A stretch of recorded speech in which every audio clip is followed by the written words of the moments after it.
सभी नौजवान साथियों को मेरा प्यार भरा नमस्कार। संजीव साहू सर की गणित क्लास में आप सभी का स्वागत है। साथियों, आज के इस वीडियो में आपको बताऊंगा प्रश्नावली एक, जो कि समांतर श्रेणी का प्रश्नावली एक है। समांतर श्रेणी के प्रश्नावली एक के अंतर्गत प्रश्न क्रमांक 17 और प्रश्न क्रमांक 20 के हल आपको मैं बताने जा रहा हूँ। और चलिए शुरू करते हैं प्रश्न क्रमांक 17 का हल।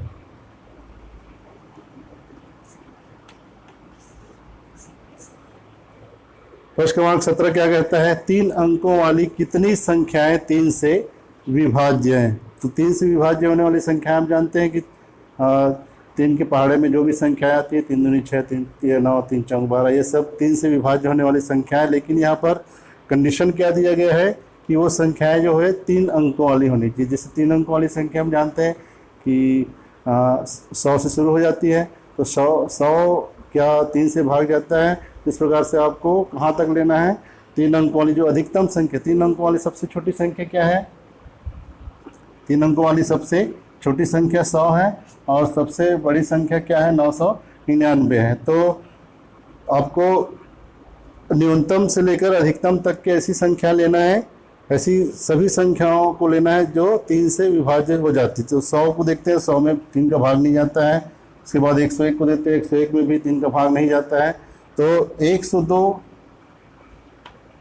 एक ऐसी संख्या है जो कि इसमें 3 से भाग जाएगा, और ये 3 अंकों वाली सबसे छोटी संख्या है जिसमें 3 का भाग जाता है। उसके बाद में देखते हैं तो इसमें कोई शक वाली बात नहीं है कि 999 3 अंकों वाली से सबसे बड़ी संख्या है जिसमें 3 से भाग जाता है। 3 तिया 9, 3 तिया 9, 3 तिया 9, तो 3 से इसमें भाग चला जाएगा। तो इस प्रकार हम देखते हैं कि 3 अंकों वाली सबसे छोटी संख्या 102 है और 3 अंकों वाली सबसे बड़ी संख्या 999 जिसमें 3 से भाग चला जाता है, अर्थात जो 3 से विभाज्य है।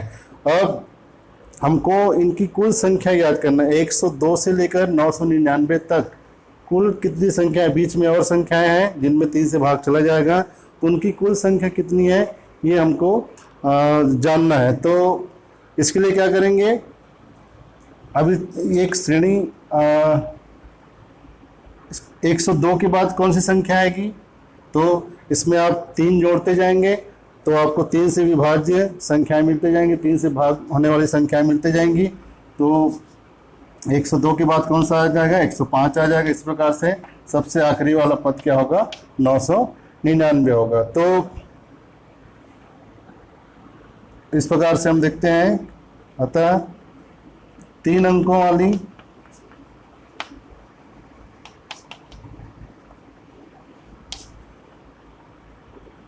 तीन से विभाज्य सबसे छोटी संख्या बराबर कितना? 102। 3 अंकों वाली 3 से विभाज्य सबसे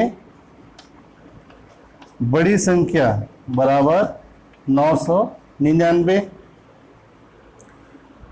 तो इसमें अब चूंकि यहाँ जो 999 है वो सबसे अंतिम पद है, इसलिए अगर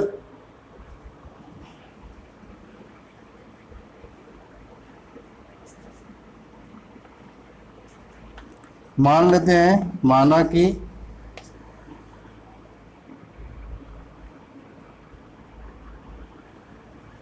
अभिष्ट जो संख्या है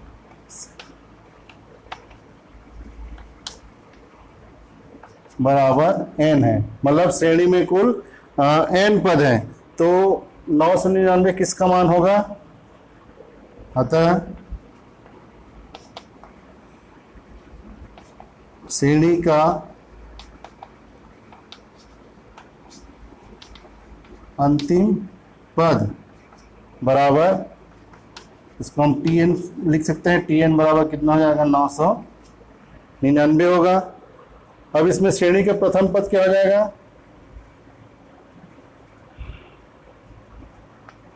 प्राप्त श्रेणी में प्रथम पद ए का मान कितना होगा? 102 होगा। और प्राप्त श्रेणी में सर्वांतर का मान सर्वांतर डी का मान कितना हो जाएगा, दूसरा पद है 105, तो 105 ऋण 102 करेंगे, इसका मान आता है 3।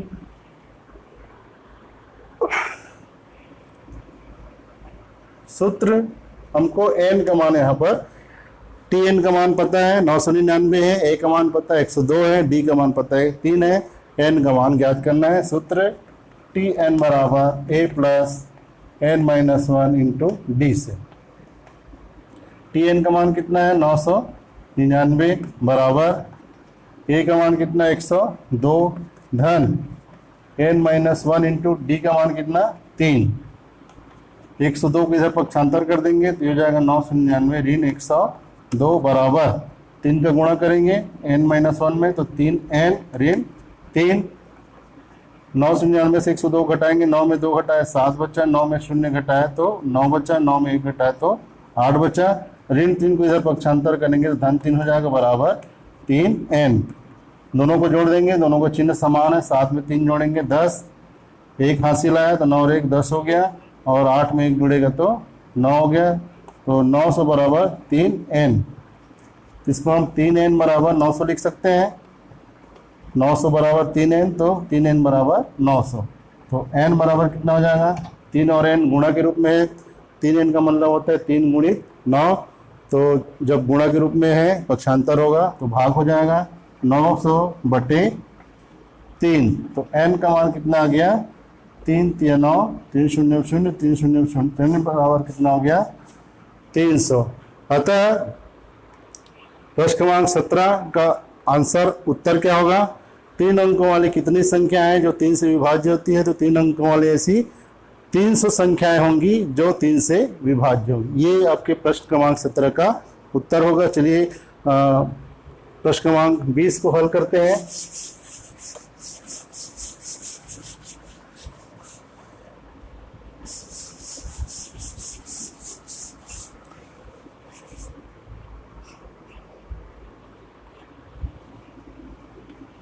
हल क्रमांक 20। प्रश्न क्रमांक 20 क्या कहता है, यदि किसी समांतर श्रेणी का पीवां पद क्यूवां पद p हो तो सिद्ध कीजिए कि p प्लस क्यूवां पद 0 होगा। तो इसके लिए सबसे पहले मान लेते हैं, माना कि श्रेणी का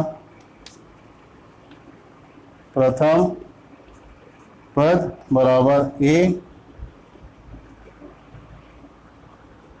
तथा सर्वांतर बराबर d है। प्रथम पद क्या मान लिया हमने a और सर्वांतर d मान लिया। प्रश्न में क्या कहा जा रहा है, किसी समांतर श्रेणी का पीवां पद q है, तो पीवां पद क्या हो जाएगा,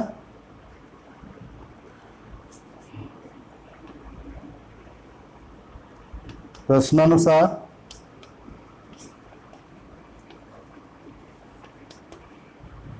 पीवां पद,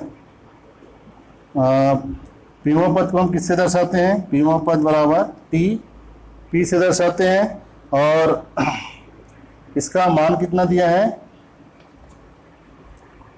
पीवां पद का मान कितना दिया है q, तो tp बराबर हो गया q, तो इसको हम लिख सकते हैं tp का मान कितना होगा, जैसे nवें पद के लिए क्या होता है, tn बराबर कितना होता है a plus n minus 1 into D होता है। कब, जब प्रथम पद a हो सर्वांतर d हो, तो इसी प्रकार से tp बराबर क्या हो जाएगा, प्रथम पद a है तो a रहेगा, और n बराबर कितना है p है तो p माइनस 1 इंटू डी बराबर क्या हो जाएगा q। इसको हम समीकरण 1 ले लेते हैं, क्योंकि समीकरण 1। उसी प्रकार प्रश्न में क्या दिया है, ये पीवां पद के लिए होगा, क्यूवां पद p है, क्यूवां पद दिया हुआ है तथा क्यूवां पद बराबर टी क्यू बराबर दिया है p, ये प्रश्न में दिया हुआ है। इसको हम कैसे लिख सकते हैं, टी क्यू को जैसे सेम इसी तरह से टी एन बराबर a plus n minus 1 into D लिखते हैं, उसी टी क्यू के लिए एन बराबर क्यू हो जाएगा, ये हो जाएगा A plus Q minus one into D बराबर पी। समीकरण हो गया 2। हमको ज्ञात क्या करना है, ये सिद्ध करना है p प्लस क्यू पद का मान जो है वो शून्य है, ये सिद्ध करना है। इसका मतलब ये है कि हमको p प्लस क्यू पद का मान ज्ञात करना है, और किसी भी पद का मान ज्ञात करने के लिए हमको a और d का मान जानना जरूरी है कि इस पद के लिए हमको a का मान चाहिए और d का मान चाहिए। तो हमारे पास यहाँ देखिए 2 समीकरण है, समीकरण 1 और समीकरण 2। इन दोनों को हल करके हमको a का मान और d का मान ज्ञात करना है। तो इसके पहले वाले चैप्टर में आपने समीकरणों को, रैखिक समीकरणों को हल करना सीखा है, विलोपन विधि, विस्थापन, प्रतिस्थापन विधि। तो यहाँ पर आप देख सकते हो कि विलोपन विधि से हम a को कैंसिल कर सकते हैं, यहाँ प्लस यहाँ a है, यहाँ भी a है। तो इस समीकरण से अगर दूसरे समीकरण को हम हटा देते हैं, समीकरण 1 है समीकरण 2 को, तो a से a कट जाएगा और इस प्रकार से हमको d का मान यहाँ पर मिल सकता है। तो समीकरण 1 से समीकरण 2 को घटाने पर, क्यों घटा रहे हैं, हमको a और d का मान चाहिए इसलिए घटा रहे हैं। घटाने से क्या होगा देखिए, तो ये पहला समीकरण है a धन p minus one into D बराबर q। ये पहला समीकरण हो गया। घटाना किसको है, a धन q minus one into D बराबर p को, इसको हमको घटाना है। तो घटाने के लिए क्या करेंगे, यहाँ पे ऋण चिन्ह हो जाएगा, यहाँ भी ऋण हो जाएगा, यहाँ भी ऋण हो जाएगा। तो a माइनस ए 0 हो गया, यहाँ क्या बचा p minus one into D और minus q minus one into D बराबर, यहाँ क्या बचेगा q माइनस पी। q इसका चिन्ह बदल जाएगा तो माइनस p हो जाएगा, तो q माइनस पी हो गया। अब यहाँ पे दोनों में d कॉमन है तो d कॉमन हो जाएगा, यहाँ क्या बचेगा p माइनस वन और यहाँ ऋण चिन्ह से गुणा होगा तो ऋण q और ऋण का गुणा धन 1 हो जाएगा और ये d कॉमन निकलेगा q माइनस पी। क्या बचा माइनस वन प्लस वन 0 हो गया, p माइनस क्यू बचा, तो p minus Q into D बराबर q माइनस पी। तो ये दोनों गुणा के रूप में है, p minus Q into D, तो d का मान यहाँ से निकलेगा तो q माइनस पी बटे हो जाएगा p माइनस क्यू। तो d बराबर, यहाँ तक समझ में आ गया होगा। अब q माइनस पी बटे p माइनस क्यू है, तो इसको हम क्या करेंगे, इसको हल करने के लिए इस पे ऋण चिन्ह कॉमन निकालेंगे, ये हो जाएगा p माइनस क्यू और नीचे में रहेगा p माइनस क्यू। इसको आप गुणा करके देख लो तो माइनस पी हो जाएगा, माइनस पी है, माइनस माइनस का गुणा प्लस हो जाएगा, तो ये प्लस p हो जाएगा। तो इस प्रकार से तो d बराबर p माइनस क्यू से p माइनस क्यू कट जाएगा, 1 आएगा और माइनस का चिन्ह है इसलिए माइनस वन। तो d का मान आ गया माइनस वन ऋण 1। अब d के इस मान को हम कोई भी समीकरण समीकरण 1 में या समीकरण 2 में रख करके a का मान निकाल सकते हैं। तो समीकरण 1 में रख देते हैं, d का मान समीकरण 1 में रखने पर क्या हो जाएगा, a plus p minus one into D की जगह में क्या लिखेंगे आप, माइनस वन बराबर q। ये समीकरण, इस समीकरण में हमने d का मान माइनस वन रख दिया। अब इसको सरल करेंगे और a का मान निकालेंगे। तो a धन ऋण 1 का इसमें गुणा करेंगे, ऋण 1 का गुणा करेंगे तो ये हो जाएगा ऋण p और ऋण का गुणा धन 1 बराबर ऋण 1 और ऋण 1 का गुणा धन 1 हो जाएगा। अब इसको सरल करते हैं तो ये हो जाएगा, यहाँ से कोष्टक को तोड़ देते हैं तो प्लस और माइनस का गुणा माइनस होगा, प्लस और प्लस का गुणा प्लस होगा। तो ये हो जाएगा a धन प्लस माइनस का गुणा माइनस, तो a माइनस p और ये plus one equal to q। ये हो गया।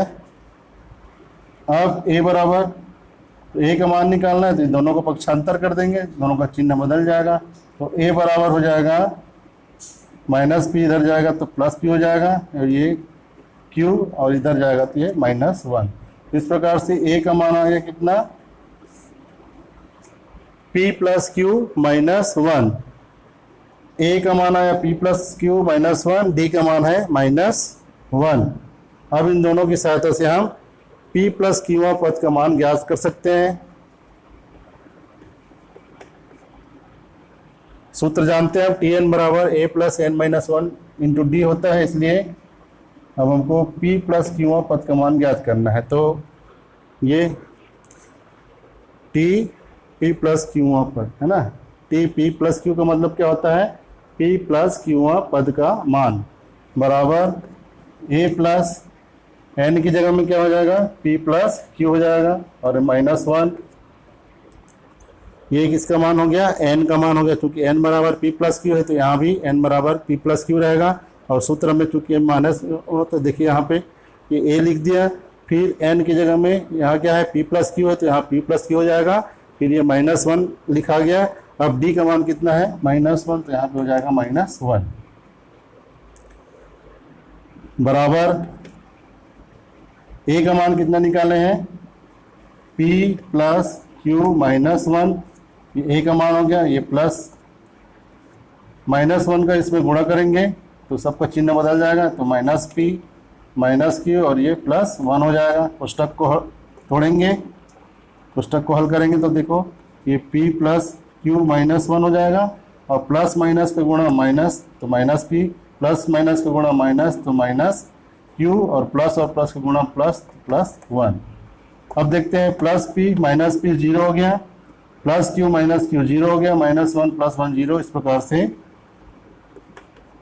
P प्लस Q का जो मान आता है वो कितना आता है,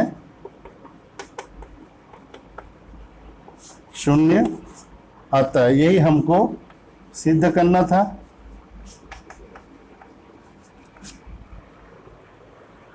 P प्लस क्यू पद का मान 0 है, ये हमको सिद्ध करना था।